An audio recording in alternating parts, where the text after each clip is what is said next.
మరి ఈరోజు మా జాతీయ కార్యదర్శి చెప్పుకునే విజయసాయి రెడ్డి మా ఎంపీలు చాలామంది ఆంధ్రభవన్లో మరి ప్రెస్ మీట్ పెట్టారు. కొంతమంది అక్కడ ఉన్నారు. ఏమైనప్పటికీ కూడా మనం మాట్లాడాలనుకుంటే మనం చెప్పుకున్నాం. ముందుగా అమరావతి కోసం మరి అహర్నిశలు కష్టపడుతూ మరి దీక్షలు చేస్తున్న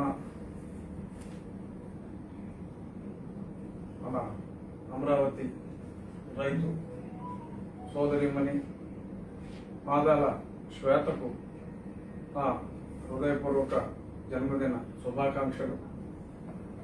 త్వరలో మంచి జరుగుతుంది, అందులో ఎటువంటి సందేహం లేదు.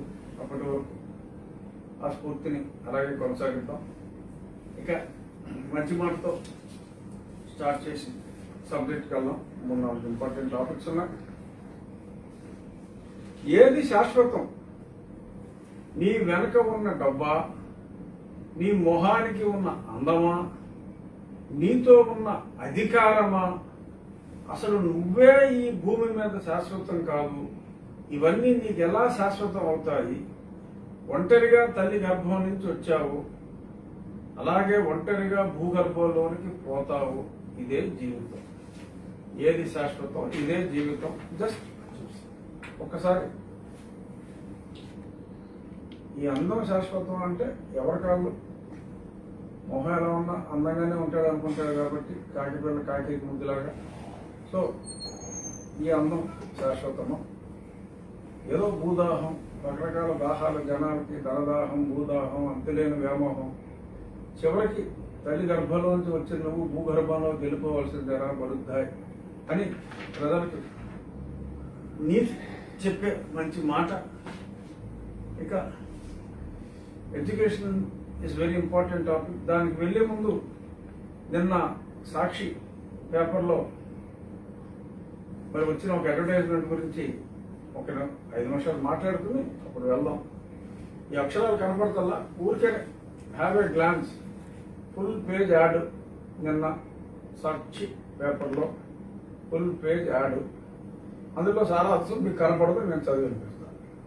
ఇందులో ఉన్న బోగస్లు ఏంటనేది ఒక దగ్గర ఏమైనా ఉందంటే, దేశంలో ఎక్కడా లేని విధంగా సొంత భూమి సాగు చేసుకుంటున్న రైతులతో పాటు అర్హులైన ఎస్సీ, ఎస్టీ, బీసీ, మైనారిటీ రైతులు, అటవీ, దేవాదాయ భూములు సాగు చేసుకుంటున్న రైతన్నలకు కూడా వైఎస్ఆర్ రైతు భరోసా కింద ఏటా 13,500 రైతు భరోసా సాయం అందిస్తున్న ఏకైక ప్రభుత్వం ఇదే.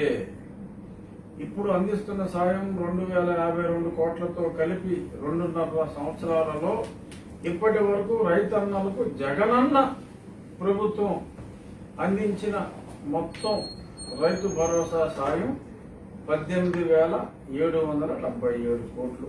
ఇది వైఎస్ఆర్ రైతు భరోసా అట. మరి ఈయన 18,757 కోట్లు, 777 కోట్లు మరి జగనన్న ప్రభుత్వం ఇచ్చిందట. మరి ఇందులో మరి కేంద్ర ప్రభుత్వానికి సంబంధించి, సరే కేంద్ర ప్రభుత్వంలో ఉన్నది ఎన్డీఏ ప్రభుత్వం అయినా ప్రధాన పార్టీ ఒకటి ఉంది. మరి వాళ్ళు ఎవరు ఎందుకు మాట్లాడరో నాకైతే తెలియదు. ఈ 13,500లో మరి వీళ్ళు ఇచ్చే 50 లక్షల మందిలో ఆల్మోస్ట్ కొంచెం అటు ఇటుగా అందరికీ కేంద్ర ప్రభుత్వం 3 విడతలుగా 2,000 రూపాయలు పిఎం కిసాన్ నిధి పేరుతో, ఇట్స్ ఆల్టుగెదర్ డిఫరెంట్ స్కీమ్. ఈ వైఎస్ఆర్కి, ఈ జగనన్నకే, ఈ రైతు భరోసాకి ఎటువంటి సంబంధం లేదు. అంత ఫ్రాడ్, ఆల్ ఫాల్స్ స్టేట్మెంట్స్. వాళ్ళు డైరెక్ట్గా రైతు అకౌంట్లో ఇలాంటి వాలంటీర్లను పెట్టి ఇటువంటి వ్యవహారాలు ఏమీ లేకుండా వాళ్ళు స్ట్రైట్ అకౌంట్లో 2,000 రూపాయలు చొప్పున 3 సార్లు 3 రోజులు 6,000 రూపాయలు వేసేస్తున్నారు.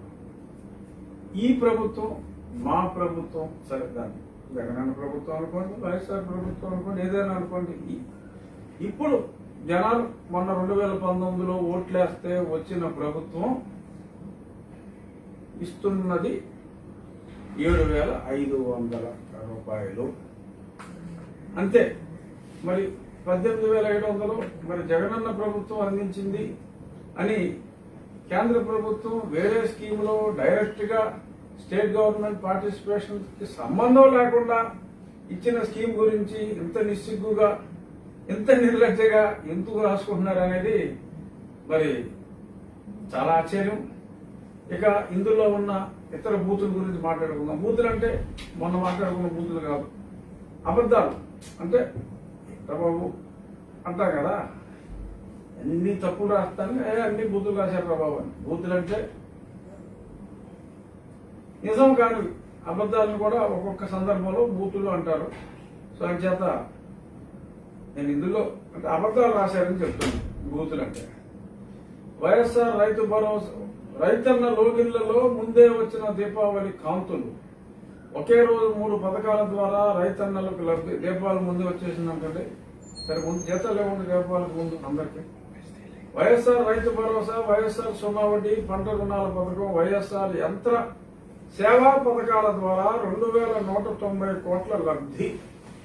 సో ఇది ఎంత ఫార్స్ అంటే అసలు వైఎస్ఆర్ యంత్ర సేవా పథకాల ద్వారా ఇస్తున్నది 1 కోట్లు, సున్నా వడ్డీకి ఇచ్చేది ఒక 112 కోట్లు. మరి రైతు భరోసాలో ఆగస్టులో మరి కింద రాశారు, ఇదివరకే ఆగస్టులో 2వ విడత వైఎస్ఆర్ రైతు భరోసా కింద జమ చేసిన సాయం 777 కోట్లు పోను, మిగిలిన 1,213 కోట్లు నేనే బటన్ నొక్కి ఖాతాలో వేస్తామని చెప్పారు ముఖ్యమంత్రి జగన్మోహన్ రెడ్డి గారు. మరి పోని అశ్వత్థామ హతః కుంజరః. సో ఇస్తానా అని చెప్పి పైన 2,190, మళ్ళీ కింద చిన్న అక్షరాలతో 977 కోట్లు ఇచ్చేశాం కాబట్టి మరి ఇప్పుడు ఇస్తున్నది 1,213 అన్నారు. మరి ఇక్కడ అర్థం కాదు ఏంటంటే మరి వాళ్ళు క్లారిఫై చేయాలి. ఇప్పుడు నేను అడుగుతున్నాను, ఓపెన్ గానే అడుగుతున్నా, మరి ప్రభుత్వం క్లారిఫై చేస్తుందా, సాక్షులు క్లారిఫై చేస్తారా, ఈ అడ్వర్టైజ్మెంట్ ఇచ్చింది ఎవరు? I need clarification. ఏంటంటే మరి ఆగస్టులో మరి గతంలో మరి జూన్ నెలలో 5,500 ఇచ్చారు, ఇంకో 2,000 ఇవ్వాలి. ఆ 2,000 మరి ఆగస్టులో మీరు 900 కోట్లు ఇచ్చేసి ఉంటే ఆ 977 5,500 ఇచ్చారు. అంటే 2,000 ఇంటూ ఈ 50 లక్షలు అంటే సుమారు 1,000 చిల్లర కోట్లు ఇవ్వాలి.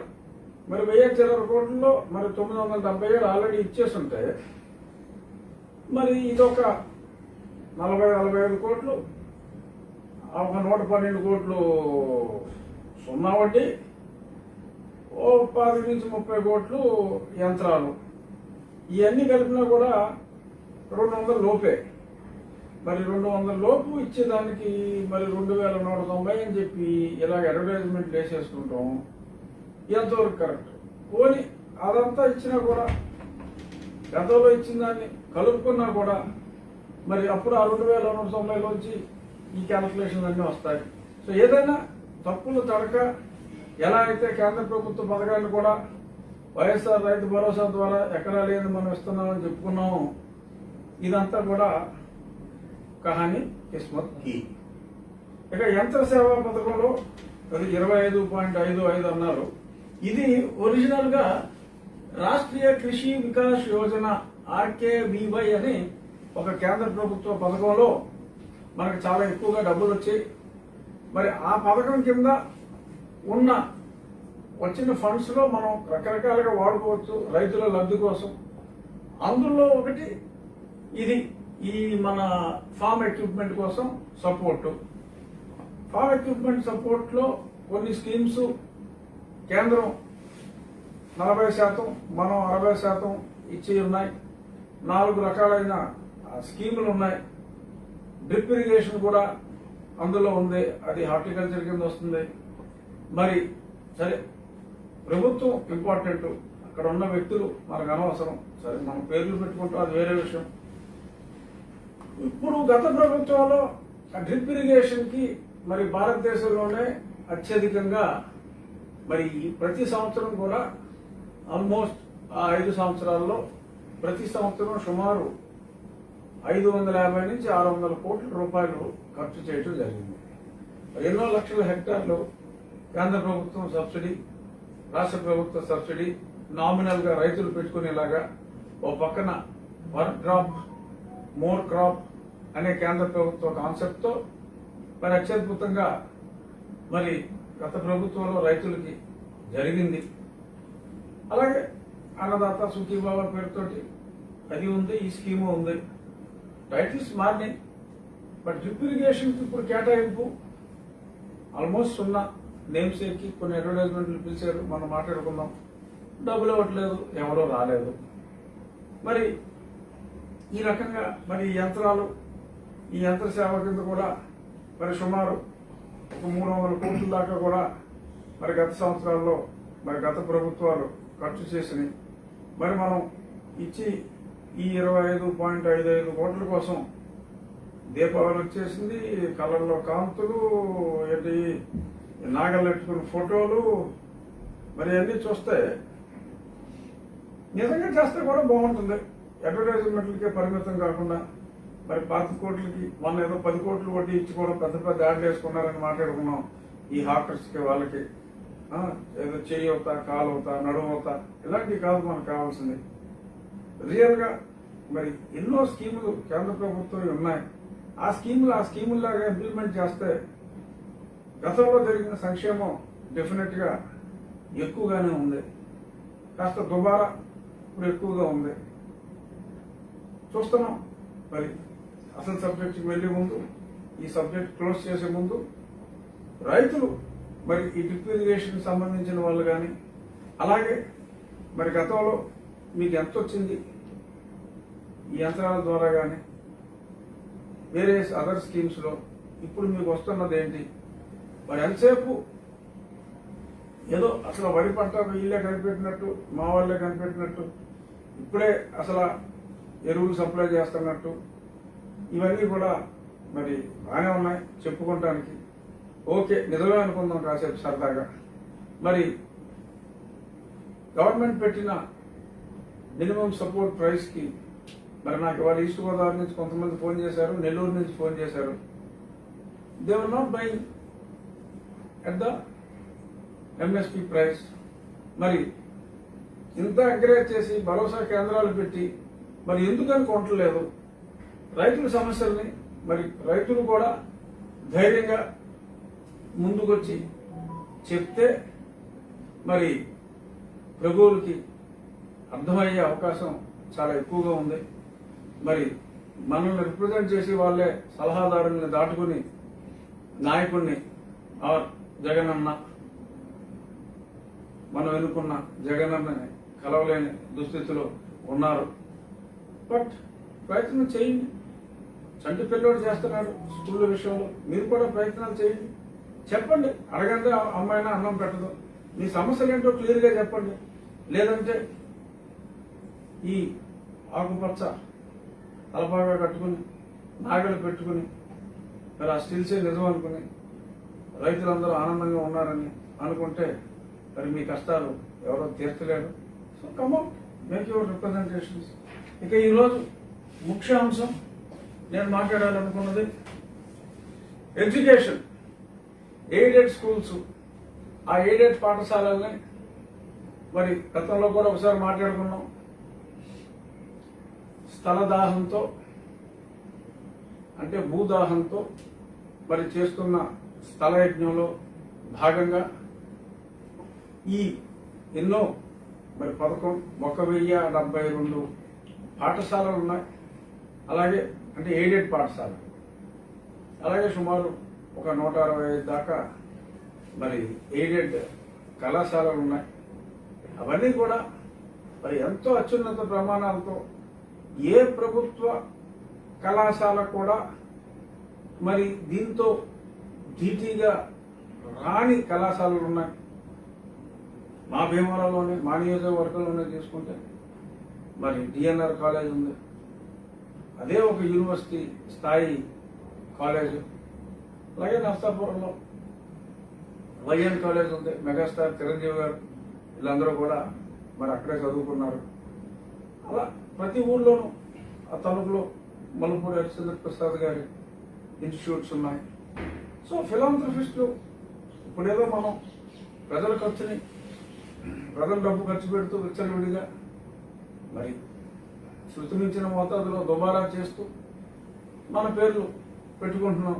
కానీ ఆ రోజుల్లో ప్రభుత్వ ఉన్నత పాఠశాలలకు కానీ కళాశాలలకు కానీ మరి దాతల్లో ఎంతోమంది దాతల్లో ఎక్కువ ఇచ్చిన దాత పేరు మరి స్థలదాత పేరు మీద కానీ లేదంటే బిల్డింగులు కట్టిన దాతల పేరు కానీ వాళ్ళ పేరు మీద గుంటూరులో గుడివాడలో అక్కినేని నాగేశ్వరరావు పేరు మీద మరి ఆ రోజుల్లోనే లక్షకెంతో విలువైన రోజుల్లో అక్కినేని నాగేశ్వరరావు మరి ఆయన చేసిన విరాళానికి ఆయన పేరు మీద ఆ కళాశాల ఉంది, ఏఎన్ఆర్ కళాశాల.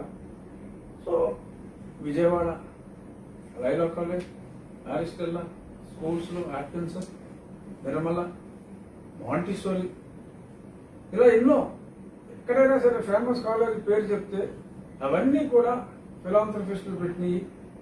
తర్వాత ప్రభుత్వం ఏడిస్తున్నాయి. 2004 నుంచి రిక్రూట్మెంట్లు కూడా లేవు.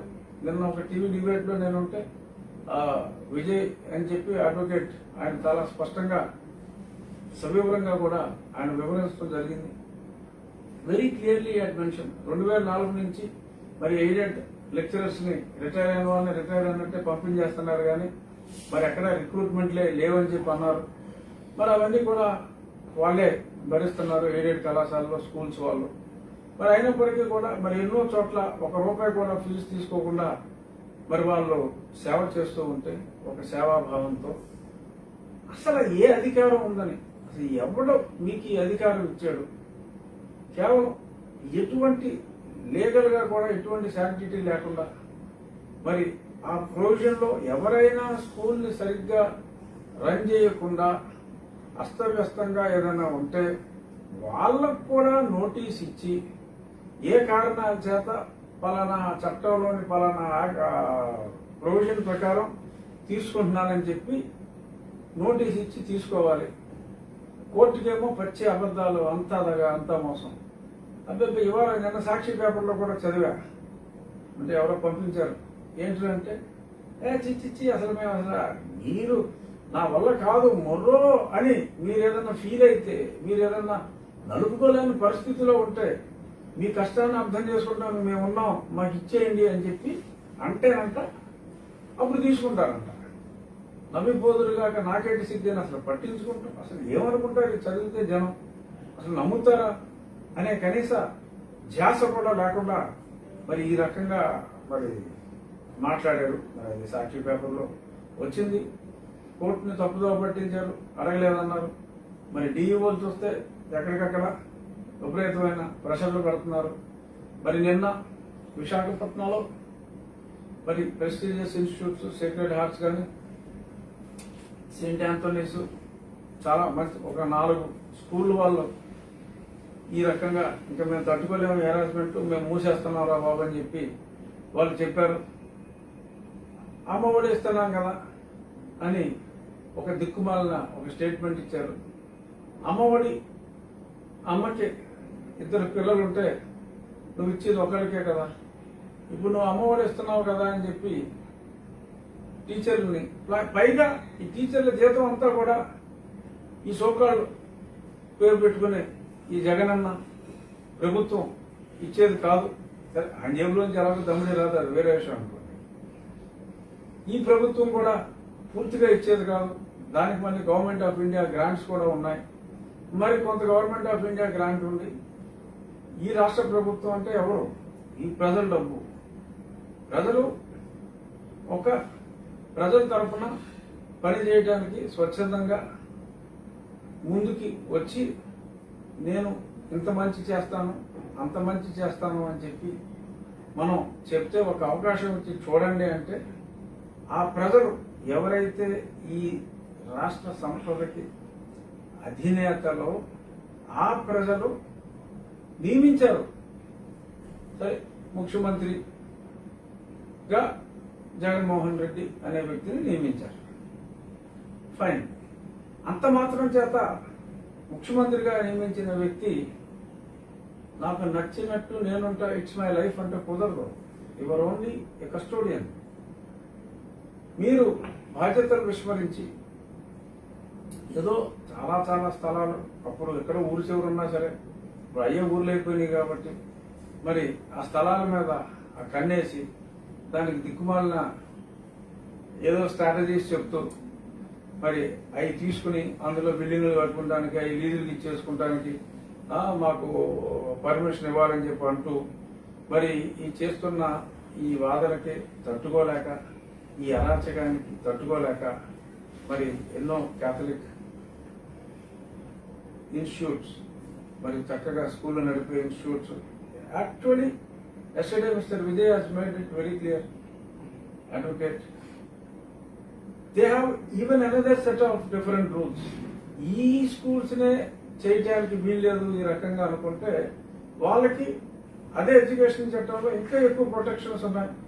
అయినప్పటికీ కూడా వాళ్ళకి ఇంకా మంచి మంచి ప్రాపర్టీస్ ఉన్నాయన్న మరి గురుబుద్ధో మరింకేదో మరి ఇవన్నీ మరి ముఖ్యమంత్రి గారికి తెలిసి జరుగుతున్నాయా, తెలియక జరుగుతున్నాయా, మరి ఎవరన్నా మిస్గైడ్ చేస్తున్నారా అనే అనుమానం కూడా నాకు ఏ మూలనో లేకపోలేదు. ఎందుకంటే పాలించరా బాబు అని ఇస్తే ఈ రకంగా కుక్కలు చెప్పిన విస్తరలాగా విద్యా వ్యవస్థని చేయటం చాలా దురదృష్టం. మెకాలే అని ఒక ప్రబుద్ధుడు 1835, 1840 ఆ టైంలో బ్రిటిషర్ థామ్సన్ మెకాలే అతను ఈ భారతదేశాన్ని మరి పాడు చేయాలి, వీళ్ళలో కాస్త దేశభక్తి భావాలు, వీళ్ళ ట్రెడిషన్, వీళ్ళ కల్చరు అది మర్చిపోతే గాని మన దారిలోకి రారు. The Hindu tradition is so strong, so we will have to break the tradition అనే ఉద్దేశంతో మరి ఒక నూతన విద్యా విధానం మరి ఆ రోజు ప్రవేశపెట్టి మరి అప్పుడున్న గురుకులాలని సర్వనాశనం చేసి మరి వాటిని తగలబెట్టించి మరి కొంతమందిని మరి ఫిజికల్ గా కూడా మెకాలే టైంలో ఆ గురుకులాలు నడిపే వాళ్ళని there were several attacks on gurukuls during Macaulay time when he had moved on to English. ఎందుకంటే భారతదేశంలో ఉన్న ఒక అద్భుతమైన విద్యా వ్యవస్థ 400 సంవత్సరాల క్రితమే మరి అప్పటి మెడ్రాస్ ప్రెసిడెన్సీ రాకముందు కూడా ఆల్మోస్ట్ ప్రతి గ్రామంలోనూ ఒక స్కూల్ ఉన్న దేశం ఉంది. రకరకాల భాగాలుగా ఉన్నప్పటికీ కూడా ఎడ్యుకేషన్లో మరి ఆ రోజున్న బెంగాల్లో కూడా నేను చదివా మరి ఎడ్యుకేషన్ సబ్జెక్ట్ ఉన్నప్పుడు, ఇవాళ మాట్లాడాలి కాబట్టి నేను నోట్స్ చూసినప్పుడు మరి ఆ రోజుల్లోనే బెంగాల్ ప్రాంతంలో మరి సుమారు 1,00,000 పైగా 150 మంది కన్నా ఎక్కువ ఉన్న ప్రజలున్న గ్రామాల్లో కూడా ఒక గురువు, ఒక గురుకుల పాఠశాల, basic education, what is our tradition, మన కల్చర్ ఏంటి, మన జీవన విధానం ఏంటి, అక్షరాలు ఏంటి అనేది ఆ రోజుల్లో ఉన్న literacy rate was very high in India, much much much more than Britain. ఎందుకంటే అప్పట్లో బ్రిటన్లో డబ్బున్నవాడు నోబుల్ ఫ్యామిలీస్కే వాళ్ళ పిల్లలకి చదువుకోవడానికి అర్హత ఉండేది. భారతదేశంలో అలా కాదు. సబ్సిక్వెంట్ గా ఆఫ్టర్ బ్రిటిష్ రూల్ మన లిటరసీ రేట్ పడిపోయింది. నౌ మళ్ళీ again it is improve, that is different thing. ఇదంతా ఎందుకు చెప్తున్నానంటే కాంటెక్స్ట్ కొంచెం డిఫరెంట్ అయినప్పటికీ కూడా మెకాలే ఎలాగైతే ఆ విద్యా వ్యవస్థని ధ్వంసం చేశాడో మరి ఇప్పుడు మా ప్రభుత్వం చేస్తున్న ఈ ఎయిడెడ్ పాఠశాలల్ని మేము లాగేసుకుంటాం, ఎయిడెడ్ కళాశాలల్ని మేము లాగేసుకుంటాం, మీరు మీ అంతటి మీరు ఇచ్చినట్టు ఇచ్చేయండి, ఇచ్చినట్టు ఇవ్వకపోతే మా మాస్టర్లను మేము తీసేసుకుంటామని చెప్పి ఎక్కడో గుంటూరులో పనిచేస్తున్న టీచర్లని కొత్త వలసలో వేసి, ఎక్కడో కొత్త వలసలో ఉన్న తీసుకెళ్లి ఇంకెక్కడో కర్నూలుకి వేసి ఇలా ఈ రకంగా నేను ఒక 20-30 మంది టీచర్లతో కూడా గత 10 రోజులుగా ఇంటరాక్ట్ అవ్వడం జరిగింది. కేవలం ఒక పనిష్మెంట్ లాగా ఈ లెక్చరర్స్ ని, టీచర్ని ఇక్కడ వాళ్ళని అక్కడ, అక్కడ వాళ్ళని ఇక్కడ, ఈ మూల నుంచి ఆ మూలకి అలా వేసేసి ఒక హెరాస్మెంట్ లాగా కూడా చేయడం జరుగుతుంది. ఎందుకంటే వాళ్ళ దారిని వాళ్ళు మానేసి పోతారేమో అని. కేంద్ర ప్రభుత్వం డబ్బులు ఇస్తుంది, ప్రజల డబ్బు ఇది. మరి మనం ఇచ్చే అమ్మఒడి ఏ మూలకే చాలదు. కాబట్టి వాళ్ళకు ఉచితంగా ఇచ్చే వాళ్ళని ఈ రకంగా ఇబ్బంది పెట్టి ఎందుకు ఇలాగ మనం చేస్తున్నాం అనేది అలాగే బదులు కొట్టుకున్న అర్థం కావట్లేదు.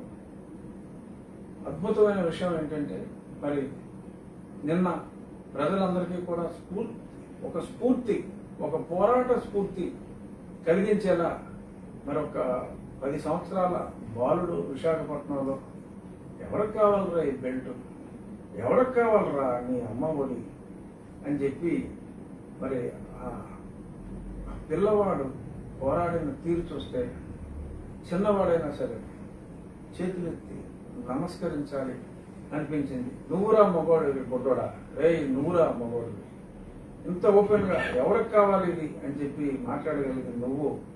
నిన్ను స్ఫూర్తిగా తీసుకుని ఎంతో మంది తల్లిదండ్రులు, అక్కడే కాకుండా మరి కాకినాడలో కూడా మరి సెయింట్ ఆన్స్ అని గొప్ప స్కూల్ అది, మరి ఎన్నో లక్షల మందికి చదువు చెప్పింది, ఉన్నత విద్యావంతులను చేసింది. Even my daughter she studied there when I was at Kakinada for couple of years. మంచి స్కూల్ అది. ఫీజులు కూడా ఏముండవు, అమ్మ మాత్రం very very nominal. So philanthropy తోటి నడిచే ఇన్స్టిట్యూట్ అది. మరి అవి కూడా మరి ఆ ఎయిడెడ్ వాళ్ళని తీసేస్తానని ప్రభుత్వ పాఠశాలలు చూస్తున్నాం కదా, ఎంత దరిద్రంగా మెయింటైన్ చేస్తారు. మనం ఏదో రంగులు వేసాం, సరే ఆ రంగులకి వాటికి వేసిన వాళ్ళు బిల్లులు ఇవ్వట్లేదని చెప్పి వాళ్ళు నెత్తిన వరకు కొట్టేసుకుంటున్నారు. దాన్ని ఈస్ట్ గోదావరిలో చూసాం. ఆనాడు నేడు ఫంక్షన్ అన్నారు, ఈయన హెలికాప్టర్ వచ్చాడు, 80 లక్షల బిల్లు వేశారు, భోజనాలు పెట్టారు. ఇవాళ మాకు ఇంట్లో భోజనం లేకుండా అయిపోయింది, అడుపు తింటున్నాం, డబ్బులు ఇస్తారా, ఆత్మహత్య చేసుకుని చావమంటారా అని చెప్పి మరి ఆనాడు నేడు కాంట్రాక్టర్లు అంట వాళ్ళందరూ రోడ్డు ఎక్కారు. ఎంతో మంది ఆత్మహత్య నోటీసులు ఇస్తున్నారు ప్రభుత్వానికి.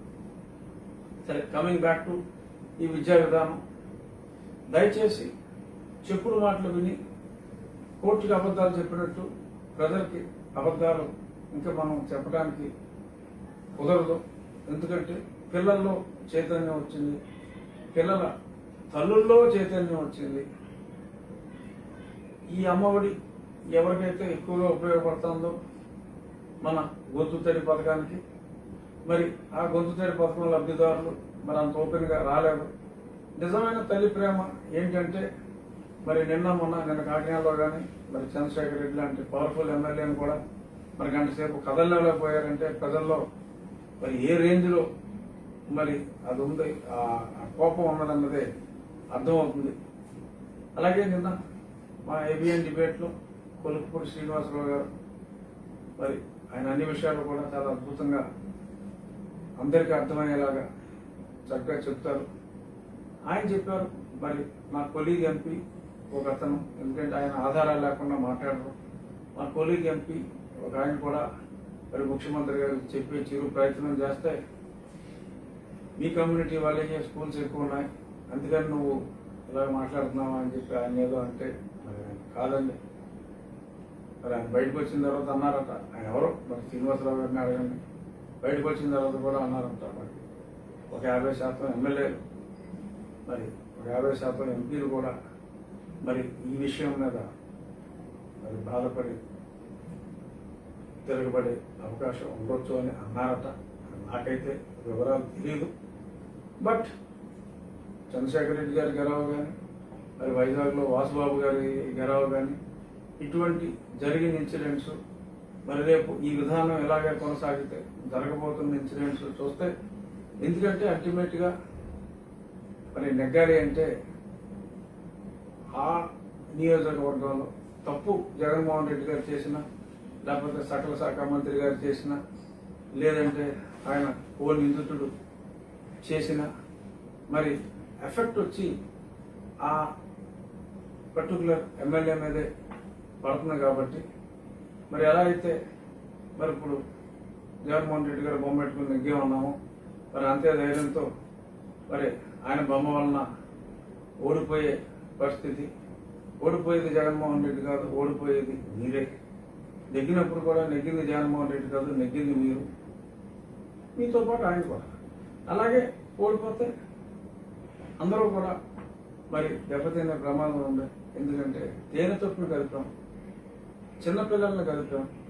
మరి ఈ చిన్నపిల్లల్లో వచ్చిన ఈ రెవల్యూషన్ని మనం చాలా చాలా శ్రద్ధగా డీల్ చేయకపోతే, ఇప్పుడు నిర్లక్ష్యంగా ఉంటే ముళ్ళ మీద మన గుడ్డ పడింది, జాగ్రత్తగా తీసుకోకపోతే మొత్తం చిరిగిపోతుంది గుడ్డ. ఎలా చిరిగిపోతుందో గుడ్డ మనకు కూడా అలాగే మరి రాజకీయంగా ఇబ్బంది పడతాం. కాబట్టి నా విన్నపం మా ముఖ్యమంత్రి గారికి ఈ చెత్త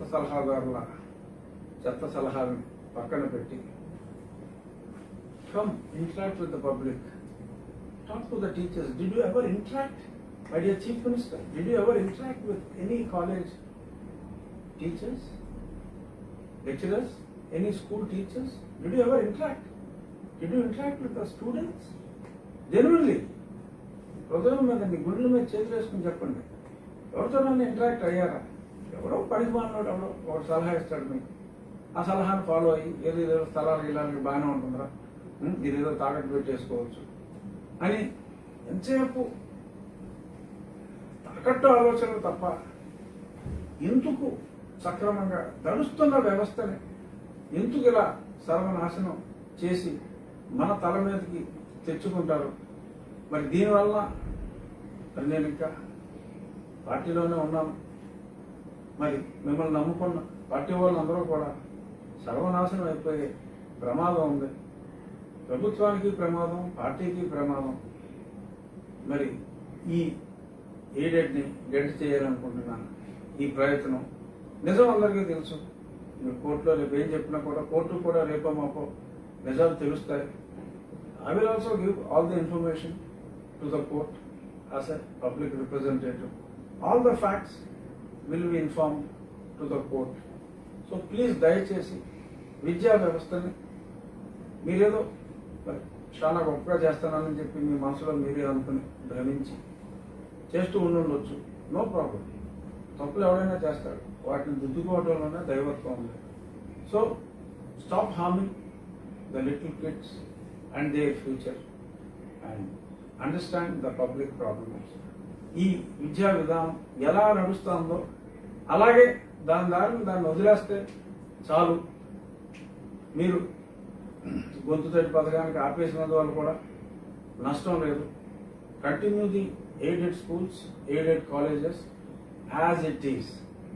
వెనక్కి తీసుకుంటే దానివల్ల మనకి మంచే జరుగుతుంది.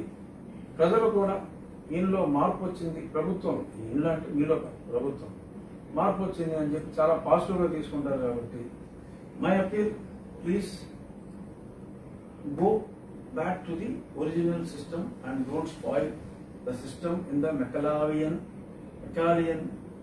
వే. ఇక ఇంకొక ఇంపార్టెంట్ ఇష్యూ చెప్పాలి, పర్వాలేదు 10 నిమిషాలు తీసుకుందాం. ఏమిటంటే అది నిన్న ఈ పోలీస్ దురాగతాలు మనం చూస్తున్నాం.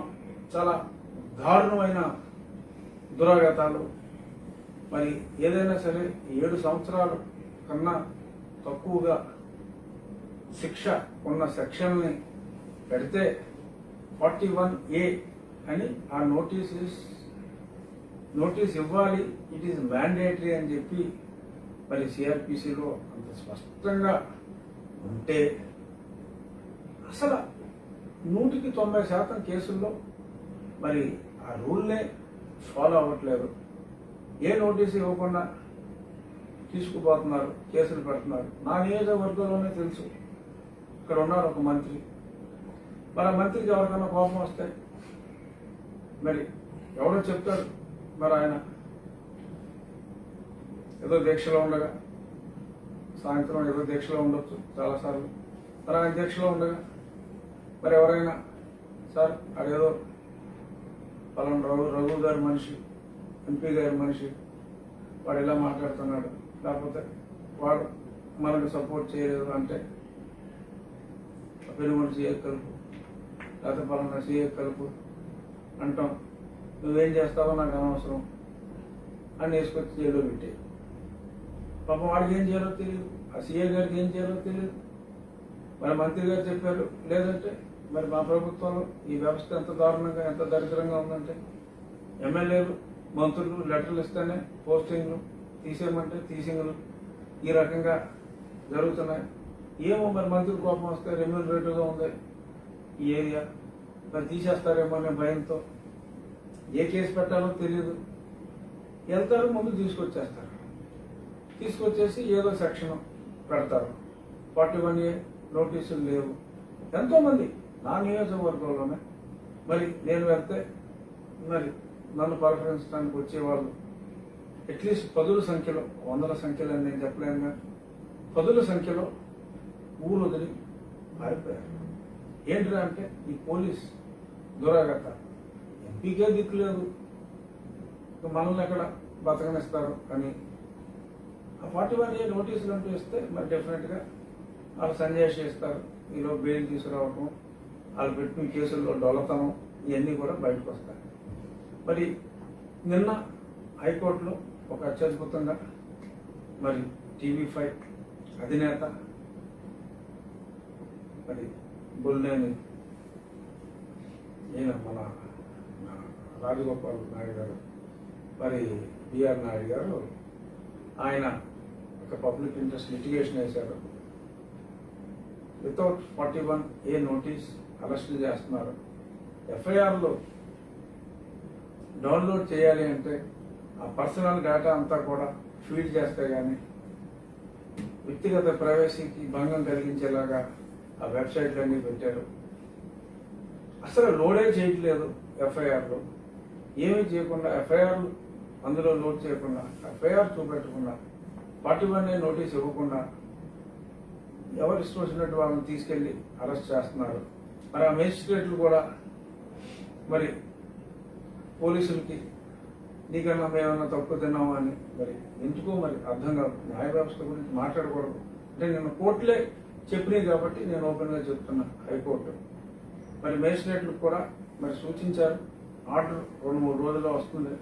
ఉమేష్ చంద్ర అని ఒక అద్భుతమైన యువ న్యాయవాది మరి ఆర్గ్యుమెంట్స్ నేను చూశాను, చాలా బ్రిలియంట్ ఆర్గ్యుమెంట్స్. చాలా స్పష్టంగా కోర్టు చెప్పింది. మరి అర్నేష్ కుమార్ కేసులో సుప్రీంకోర్టు చాలా క్లియర్గా ఇచ్చిన మార్గదర్శకాలు ఫాలో అవ్వాలి. మరి ఫాలో అవ్వకుండా మరి కొన్నిసార్లు మన పట్టాభి గారి విషయంలోనే చూసాం. నోటీస్ ఇచ్చారా అంటే నేమ్ సేక్ ఎప్పుడు ఉదయం 6 నుంచి సాయంత్రం 6 లోపే, ఒకవేళ బలవంతంగా ఇచ్చినా ఎలా ఇచ్చినా ఫిజికల్గా హ్యాండ్ ఓవర్ చేసినప్పుడు 41A నోటీసు ఉదయం 6 నుంచి సాయంత్రం 6 లోపే ఇవ్వాలి. Common sense, but people have got no sense unfortunate. ఉదయం 6 నుంచి సాయంత్రం 6 లోగానే ఇవ్వాలి. అందరికీ కూడా నోట్ చేసుకోండి ఈ పాయింట్లు. మరి 6 లోపు ఇవ్వాల్సిన దాన్ని మరి రాత్రి 9కో 9:30కో గేట్లు బదులుకొట్టి, తలుపులు బదులుకొట్టి ఆయనకి చూపెట్టారో లేదో కూడా తెలియదు, ఇచ్చామని చెప్పి ఒక అబద్ధం అని పట్టుకుపోయారు. ఇలా ఎందరినో నాలాగే ఎందరో మరి ఈ రకంగా మరి తీసుకుపోయి కేసులు పెడుతున్నారు. ఇంకా అన్నింటికన్నా ఫన్నీయెస్ట్ థింగ్, మొన్న ఎవరినో అపోజిషన్ పార్టీ వాళ్ళని అండర్ 354 ట్రాఫిక్ అంతరాయం కలిగించారని చెప్పి సెక్షన్ 354 కింద మరి కేసు బుక్ చేయడం జరిగింది. సెక్షన్ 354 ఏంటిరా అంటే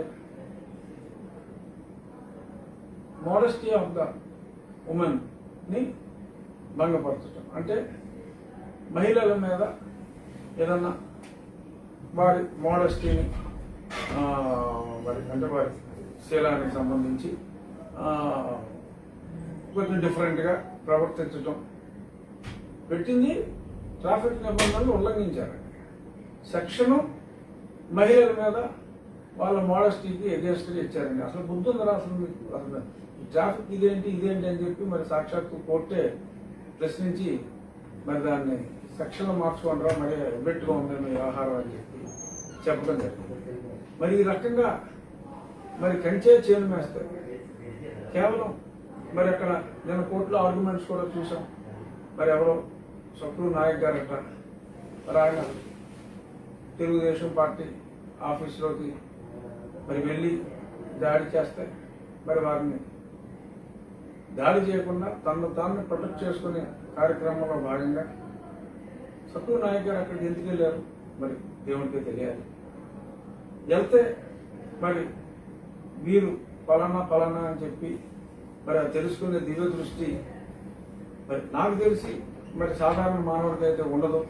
ఒక మనిషిని చూస్తే మరి ఆ మనిషి పలానా కులానికి చెందిన వాడను, పలానా మతానికి చెందిన వాడను మరి తెలుసుకునే శక్తి ఉన్న మానవుడు ఎవడో, మరి అటువంటి మానవులు ఉన్నారని కూడా మరి నాకు తెలియదు. మరి అక్కడ ఉన్న అతి సాధారణ జీవులు మరి ఆ సత్యు నాయక్ గారిని, వారి కులాన్ని, వారి మతాన్ని మరి వారిని చూసిన వెంటనే మరి ఎలాగా పసిగట్టారు అనేది మరి నిజంగా చాలా ఆశ్చర్యకరం. మరి వారిని కులంతో దూషించారని, ఆ తర్వాత అక్కడికి వెళ్ళిన తర్వాత మరి ఆయన ఒక పోలీస్ ఆఫీసర్ అని, మరి నా మీద ఒక పోలీస్ ఆఫీసర్ మీద హత్యా ప్రయత్నం చేశారని మరి వాళ్ళు కేసులు పెట్టడం, ఇవన్నీ కూడా మరి నిశ్చితుగా మరి పోలీసులు మరి దాన్ని రిజిస్టర్ చేయటం, ఇవన్నీ చూస్తే చాలా ఎఫెక్ట్గా, చాలా అసహ్యంగా ఉంది. ఇదే విషయాల మీద, ఈ పోలీసులు చేస్తున్న ఓవర్ యాక్షన్ మీద మన డీజీపీ గారు ఆ మాత్రం కోపంతో దాడి చేయరా అన్నట్టు మరి ఆయన మాట్లాడిన మాట తీరు, ముఖ్యమంత్రి గారు మాట్లాడిన ఈ దాడుల్ని ప్రోత్సహించిన ఆ మాట తీరు, ఇవన్నీ కూడా నేను ఎంఐఎస్ హోమ్ నిత్యానందరాయ్ గారిని ఈరోజు సుమారు ఒక అరగంట పైగా ఆయనతో సమావేశమై ఇవన్నీ వీడియోలతో సహా నేను వారికి ఇవ్వటం జరిగింది. రాష్ట్రపతి గారికి నేను ఇచ్చిన రిప్రజెంటేషన్ కూడా ఆయనకు వెళ్ళటం జరిగింది. చూద్దాం మరి ఎటువంటి చర్యలు తీసుకుంటారో. బట్ ఒక అత్యంత మంచి శుభ పరిణామం ఏంటంటే మరి నిన్న బిఆర్ నాయుడు గారు వేసిన కేసులో, ఉమేష్ వాదించిన ఆ కేసులో పెద్ద రిలీఫ్. ఇటువంటి అక్రమ కేసులు పెట్టే వాటి మీద there is a please tell her not to talk, there is a major relief to the public కూడా ఈ అవేర్నెస్ రావాలి. నేను కూడా ప్లాన్ చేస్తున్నాను. ఎక్కువగా తరచుగా పెట్టి కేసులు ఒక 10-15 ఉన్నాయి. ఆ సెక్షన్ ఏంటి, ఆ సెక్షన్ యొక్క ఒరిజినల్గా దేనికి ఏ సెక్షన్, మన మీద ఎలాగా, అలాగే అందరూ అందుకనే చెప్తాను, మన మీద ఎలాగా వీళ్ళు కంచే చేను వేసే విధంగా ప్రభుత్వ పెద్దలతో కొమ్ము కాచి I'm ready, me police officers మాట్లాడితే మాట్లాడండి, మీరు మీటింగ్లు పెట్టండి, మీరు ఏ తప్పులు చేశారో ఓపెన్గా నేను చెప్తాను. మళ్ళీ మీ సంఘంలో వచ్చి ఏం జరిగింది అంటే మొత్తం సవివరంగా బయటపెడతారు. So be in your limits my dear police. Public, it is not Mr. Jagannath Reddy who is paying you the salaries. It is not Mr. Gautam Sawant who is paying you the salary. It is our money. It is the public who are all paying you the money. మీరు public మీద దాడి చేస్తే, public మీద supreme court మార్గదర్శకాలు వదిలేసి, CrPC మార్గదర్శకాలు వదిలేసి, మీ ఇష్టం వచ్చిన సెక్షన్, మీ నోటుకు వచ్చిన సెక్షన్, మీ చేతికి వచ్చింది రాసేసి కేసులు పెట్టేస్తే, దాడులు చేస్తే, వ్యక్తిగతంగా హింసిస్తే చెప్పుకోవట్లా. నేను చెప్పుకున్నాను. అప్పుడు పట్టాభిగారు చెప్పుకోలేకపోతున్నారు. భయం ఏమవుతుందో అన్న భయం. వస్తాయి, అన్ని బయటకు వస్తాయి, అందరూ బయటకు వస్తారు. The day is not far అవే.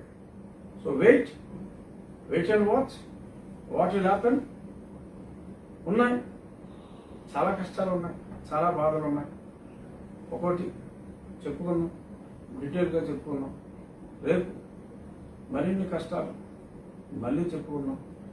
ఎందుకంటే మా విజయసాయి రెడ్డి గారు ఆయన ఏం మాట్లాడాడో నాకు తెలియదు. ఈరోజు అక్కడ ఏదో ప్రత్యోపయోగాలు అయ్యి మాట్లాడే ఉంటారు. నా గురించి కూడా ఏమన్నా మాట్లాడాడేమో తెలియదు ఆ వ్యక్తి. అన్నిటికీ ఆయన ఏం మాట్లాడాడు అనేది డీటెయిల్గా ఇంకా ఆయన మీడియా సమావేశం పెట్టి విందు భోజనాలు కూడా అరేంజ్ చేశారని చెప్పి తెలిసింది. అందుకని చెప్పి అందరూ అక్కడే ఉన్నారు. నాకు వివరాలు రాలేదు. ఆయన ఏం మాట్లాడాడు, దానికి నా సమాధానాలు ఏంటి, నేను నిత్యానందరాయ్ గారిని కలిసిన తర్వాత జరిగినవి ఏమిటి, ఇలాంటి ఈ విషయాలు ఇవన్నీ రేపు చెప్పుకుందాం. అంతవరకు సార్.